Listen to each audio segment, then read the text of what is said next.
Alright, what's going on everyone? Today we're going to take a look at the 2022 starter commander decks. These are very affordable entry-level commander decks, perfect for new players who want a cheap entry point into the format, or experienced players who can build their own decks but want to use this as a starting point. We don't have time to cover every card in all 5 decks, that's 500 cards total, but I will leave links to the complete deck list in the description below. The purpose of this video is just to give a brief overview of all 5 decks, the core strategies of the deck, so you can decide which deck is best for you. So let's start with First Flight, a blue-white deck with Asperia Supreme Judge as the commander. It's a 6-mana 6/4 flyer that says if someone attacks you or a planeswalker you control, you get to draw a card. So the name of the game here is Flying. The deck is packed full of stuff like Skycat Sovereign, Empyrean Eagle, Thunderclap Wyvern. Not only do all of these have flying, but they get more powerful the more flyers we have. The Skycat will get bigger based on how many flyers we have, and it can make 1/1 flyers, and the other two will pump up all of our other flyers, giving them all +1/+1. And I'm not joking when I say the deck is packed full of this stuff. We have Steel Plume Marshal, Kangi's Lieutenant, Kangi Sky Warden. These all pump flyers. The first gives +2/+2 to attacking flyers. The Lieutenant gives them +1/+1, and Kangi himself gives them +2/+0 when it's attacking. So yeah, lots of ways to just pump flyers, make them big. And there's more synergies as well, like making flyers cheaper with Warden of Evos Isle, drawing cards with Tide Skimmer, and protecting your flyers by making them difficult to target with Jubilant Skybonder, which makes the opponent pay extra mana if they want to target one of our flyers. So lots of flyers, lots of ways to pump flyers, and lots of ways to, get cards and make them cheaper and protect them and stuff, right? Another theme is tokens. We have cards like Emeria Angel, Fairy Formation, and Inspired Sphinx, which can all make 1/1 flyers, which is great because we have so many ways to pump flyers that, these 1/1s don't stay 1/1s, right? They're often 2/2s or 3/3s very quickly. And this continues with things like Gravitational Shift, Favored Winds, True Conviction, all of which makes our flyers very scary. And that's basically it. First Flight is all about summoning a board full of flyers, which are difficult to block because they have flying, and then making them very big. The plan is to turn them sideways every turn, and one of the benefits of our commander, of course, is since we're tapping out, since we're so aggressive with flyers, when our opponents attack us back, we get to draw cards, right? So that's nice. Next on our list is Grave Danger, a blue-black deck with Gisa and Geralf as the commander. Whatever. It's a 4-mana 4/4. When it enters, you mill 4 cards into your graveyard. And then, why are we milling cards? Well, it's so we can cast zombies from our graveyard. Once per turn, we can cast a zombie from our graveyard. So this is a tribal zombie deck where the zombies relentlessly come back from the dead with the help of Gisa and Geralf. So we have tribal zombies, Cemetery Reaper, Lord of the Accursed, Diregraph Captain. Not only do all of these pump our zombies, but they all have extra utility. The Reaper can make tokens, the Lord gives your zombies menace, which is good if you're trying to attack someone, and the Captain will drain 1 every time a zombie dies. Now this is another important aspect of the deck. Since Gisa and Geralf let us constantly recast zombies from the graveyard over and over again, we have a lot of incidental drain effects that take advantage of them constantly dying. In addition to Diregraph Captain, we get stuff like Vengeful Dead and Vela the Nightclad. The Captain only targets 1 player, but Vengeful Dead and Vela will make all opponents lose 1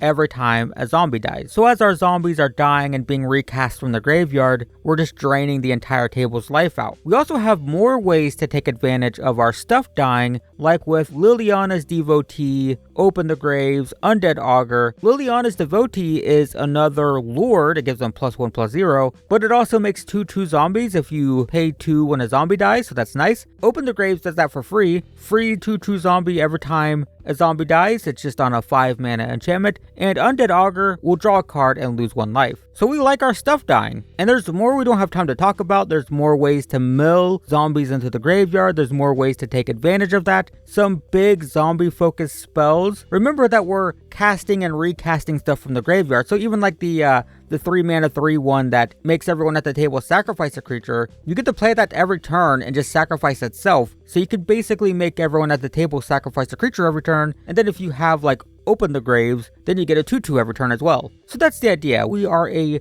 tribal zombie deck, constantly reanimating zombies from the graveyard for value. That sounds fun. Check out Grave Danger. Next up is Chaos Incarnate, a red-black deck with Carter Doomscourge as the commander. Carter is a 4-mana 4/3 that says when it enters the battlefield, until your next turn, your opponents must attack with all the creatures they control, and they must attack another player. So every time you play it, everyone at the table has to attack one of your opponents with all of their creatures. So it's just so in chaos, right? His other ability says whenever an attacking creature dies, all of your opponents lose 1 and you gain 1. So not only is this great the turn you play it because you're forcing everyone to attack each other, but it's also just going to be relevant for the rest of the game, right? Once it's on the battlefield, every attacking creature that dies is going to gain you some life and drain everyone else out. So that's it. This is a chaos deck trying to just create mayhem at the table. We see this with things like Geode Rager, Titan Hunter, Coveted Jewel. The Rager will goad all creatures a player controls every time you play a land. So you play a land, you point to someone and say, all right, all of your creatures have to attack next turn and they can't attack me, right? Which is pretty crazy, forcing everyone to attack each other. Titan Hunter will deal 4 damage to everyone, to a player at the end of their turn, every turn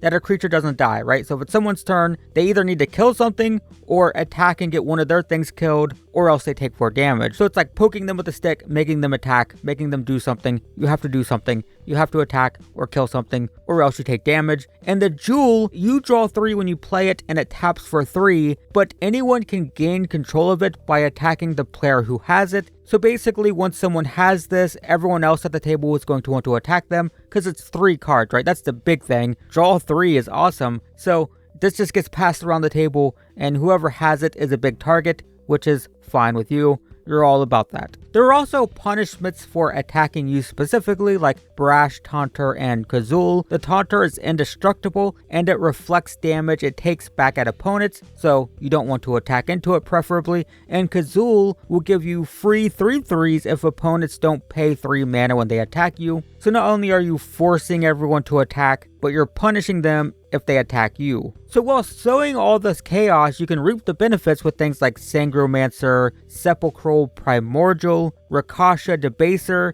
So the first will gain 3 life as your opponent's creatures die and as they discard cards. But basically it's forcing everyone to attack and then you're just going to gain life, which is nice. The Primordial reanimates 1 creature from all of your opponent's graveyards when you play it. So you're just reaping the benefits of forcing everyone to attack each other. And the Debaser does it whenever it attacks. It attacks, it can reanimate something. So just benefiting from everyone else being forced to be aggressive. And if opponents aren't attacking each other enough, you can force them to fill their graveyards with things like Archfiend of Depravity, Indulgent Tormentor, Scythe Spectre. The Archfiend forces everyone to sacrifice all but 2 of their creatures every turn. The Tormentor will let you draw cards unless an opponent sacrifices a creature or pays 3 life. And the Spectre will force all of your opponents to discard when it hits a player. If it hits someone, all your opponents discard. Also punishes whoever discards the biggest thing. So there's plenty more we don't have time to talk about. Lots of ways to draw, lots of ways to drain, lots of just generally chaotic stuff. But this deck is all about stirring the hornet's nest and forcing everyone at the table to be aggressive and attack each other. If that sounds like fun, you sadistic monster, this might be your deck. Next on our list is Draconic Destruction, a green-red deck with a Tarka World Render as the commander. It's a 7-mana 6/4 dragon with flying and trample that says whenever a dragon you control attacks, it gains double strike until end of turn. So this is pretty straightforward. This is a tribal dragon deck. We have a lot of big giant dragons like Drakuseth, Maw of Flames, Tyrant's Familiar, and Mordant Dragon. Drakuseth is a 7/7 that will deal 10 extra damage when it attacks. It's 4 to 1 target, 3 to 2 other targets, so 17 damage total. And don't forget that your commander gives all of these dragons double strike, by the way. The Tyrant's Familiar is a 7 mana 7/7 if you have your commander, because it gets pumped and it has haste, so it can attack right away, and when it attacks, if you control your commander, it's going to deal 7 damage to a creature, so that's also a ton of damage. And the Mordant Dragon is a 5/5 that can pump itself, and will also deal damage to creatures when it hits players, equal to the amount of damage dealt to that player. So the important thing here is they're big, giant dragons, and there's lots of them. There's Foe Razor Regent, Dragon Mage, Runehorn Hellkite, Flame Blast Dragon, Harbinger of the Hunt, Thundermaw Hellkite, Hakum Hellkite, Scourge of Valkus, Varix Bladewing, Demanding Dragon, Dream Pillager, Horde Smelter Dragon. Look, there's a lot of dragons. There's a lot of dragons. There's a whole lot of dragons. Something you might be noticing though is these dragons they're kind of expensive. So how do we cast these? How do we live long enough to cast these? And well, the answer is we have ramp or ways to make them cheaper. We have things like Dragon Speaker Shaman, Draconic Disciple, Drum Hunter. The first reduces the cost of dragons by 2. And note, yes, that's 2, not 1. The other 2 ramp, but they also give us some late game relevance. The Disciple can be sacrificed for a 5/5 flying dragon if we have enough lands, and the Drum Hunter will draw cards if we have big dragons in play. So early ramp with some late game relevance. We also have stuff like Dragon Master Outcast, Dragonkin Berserker, and Dragon Tempest. Lots of dragon stuff here. These are all great because they allow us to do stuff early. They're cheap, but they have more late game relevance once our dragons start hitting the battlefield. The Outcast will make 5/5s every turn, a 5/5 every turn if we have 6 lands. The Berserker can boast to make 5/5s if we have the mana, and Dragon Tempest is a really cheap early game enchantment that will start blowing stuff up when we play dragons. It also gives all of our dragons haste, so not everything in our deck is incredibly expensive. We have cheap early game stuff, but we're just stalling until we can just play some big giant dragons. And there's other cool dragon payoffs. There's like Crucible of Fire, Dragon's Horde, Frontier Siege. The first pumps dragons even larger, not that they need to get any bigger, but here you go, they're even bigger. Dragon's Horde ramps early, but then as we start playing dragons, it gets gold counters, and then we can start drawing, so that's nice, because we have to use cards to ramp, and then that can leave us kind of light on cards late, so Dragon's Horde, great at refilling our hand. Frontier Siege, we can either play it early and choose cons if we need more ramp, and if we have enough ramp, then we can name dragons, and our future dragons will start killing off other creatures when we play them. So at this point, I think you get the idea. This is a tribal dragon deck. If you want to smash face with giant dragons, Draconic Destruction is the deck for you. And finally, we have Token Triumph, a green-white deck with Amara, Soul of the Accord, as the commander. She's a 2-mana 2/2 that says whenever she becomes tapped, make a 1/1 soldier with lifelink.